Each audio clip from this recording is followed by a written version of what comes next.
കൂര ചെറുതാണെങ്കിലും അതിനുള്ളിൽ സമാധാനമുണ്ടെങ്കിൽ അത് കൊട്ടാരത്തേക്കാൾ വലിയതാണ്. സ്വന്തമെന്ന് തോന്നിയത് കൊണ്ടും അമിതമായ സ്നേഹം കൊണ്ടും നമ്മൾ ചെയ്യുന്ന പല കാര്യങ്ങളും മറ്റുള്ളവർക്ക് ശല്യമായി തോന്നിയേക്കാം. നിങ്ങൾ മറികടക്കേണ്ട ഏറ്റവും വലിയ പ്രതിബന്ധം നിങ്ങളുടെ മനസ്സാണ്. അതിനെ മറികടക്കാൻ കഴിയുമെങ്കിൽ നിങ്ങൾക്ക് എന്തും തരണം ചെയ്യാൻ കഴിയും. നല്ലത് ചെയ്യുക. അപ്രതീക്ഷിതമായ വഴികളിലൂടെ അത് നിങ്ങൾക്ക് തന്നെ തിരിച്ചു ലഭിക്കും.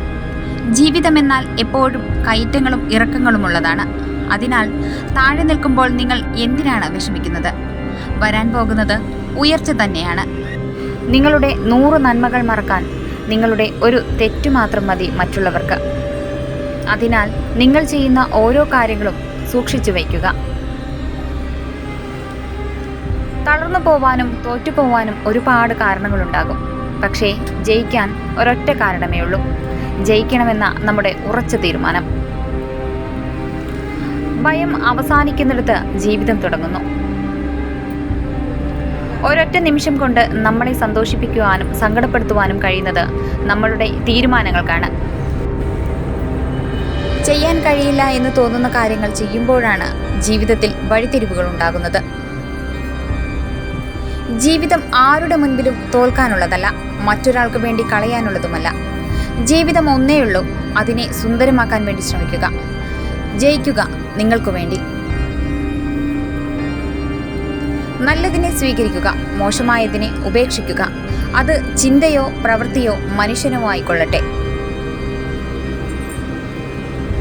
സന്തോഷത്തിലായിരിക്കുമ്പോഴും സങ്കടത്തിലായിരിക്കുമ്പോഴും നമ്മൾ വാക്കുകൾ സൂക്ഷിക്കേണ്ടതുണ്ട്. മരണം കൊണ്ടുപോകാത്തതായി ഒന്നേയുള്ളൂ ഈ ഭൂമിയിൽ. അത് നാം മറ്റുള്ളവർക്ക് നൽകിയ സ്നേഹവും ഒരു പിടി നല്ല ഓർമ്മകളുമാണ്. പ്രതീക്ഷകളുമായി യാത്ര തുടങ്ങുമ്പോൾ നിരുത്സാഹപ്പെടുത്തുന്ന വാക്കുകളുമായി ചിലർ വന്നേക്കാം. അപ്പോഴൊക്കെ നിങ്ങൾ പുഞ്ചിരിച്ചുകൊണ്ട് കേൾക്കുക. നിങ്ങളുടെ ആ പുഞ്ചിരിയിലുണ്ടാവണം തളരില്ല എന്ന മനോഭാവം. ആവശ്യങ്ങൾക്ക് വേണ്ടി മാത്രം തേടി വരുന്ന ചിലരുണ്ട്. ഇരുട്ട് നിറയുമ്പോഴല്ലേ വെളിച്ചത്തിന് ആവശ്യമുള്ളൂ. അങ്ങോട്ട് മിണ്ടുമ്പോൾ മാത്രം മിണ്ടുന്ന സൗഹൃദമോ സ്നേഹബന്ധമോ ഉണ്ടെങ്കിൽ ഓർക്കുക, അവരുടെ മനസ്സിൽ നിങ്ങൾക്ക് ഒരു സ്ഥാനവുമില്ല എന്ന സത്യം. എന്തൊക്കെയോ ഓർത്ത് ദുഃഖിച്ചിരിക്കുന്നതിനേക്കാൾ നല്ലതാണ് എല്ലാം മറന്ന് മനോഹരമായി ചിരിക്കുന്നത്. എല്ലാവരുടെയും ഇഷ്ടങ്ങൾക്കനുസരിച്ച് ജീവിക്കുക എന്നത് പ്രയാസകരമാണ്. അതുകൊണ്ട് തന്നെ നിങ്ങളുടെ ഇഷ്ടങ്ങൾക്ക് പ്രാധാന്യം കൊടുക്കുക. ഒരിക്കലും കിട്ടില്ല എന്ന സ്നേഹത്തിനു വേണ്ടി കാലവും സമയവും പാഴാക്കാതിരിക്കുക. നിങ്ങൾക്ക് സൗഭാഗ്യം വരുമ്പോൾ നിങ്ങളുമായി കൂട്ടുകൂടുകയും നിങ്ങളുടെ പ്രയാസങ്ങളിൽ നിങ്ങളെ ഉപേക്ഷിക്കുകയും ചെയ്യുന്നവരെ ഒരിക്കലും നിങ്ങളുടെ കൂടെ കൂട്ടരുത്. ജീവിതത്തിൽ നിങ്ങൾ ഒറ്റപ്പെടുന്ന സമയത്ത് നിങ്ങൾക്ക് മനസ്സിലാക്കാൻ സാധിക്കും ആത്മാർത്ഥമായി സ്നേഹിച്ചവർ ആരൊക്കെയാണെന്നുള്ളത്. നിങ്ങൾ ആത്മാർത്ഥ സ്നേഹമാണ് ആഗ്രഹിക്കുന്നതെങ്കിൽ പിടിച്ചു വാങ്ങാൻ ശ്രമിക്കുകയോ വിലപേശി വാങ്ങാൻ ശ്രമിക്കുകയോ ചെയ്യരുത്. കാരണം അതിൽ 1% പോലും ആത്മാർത്ഥത ഉണ്ടാവില്ല.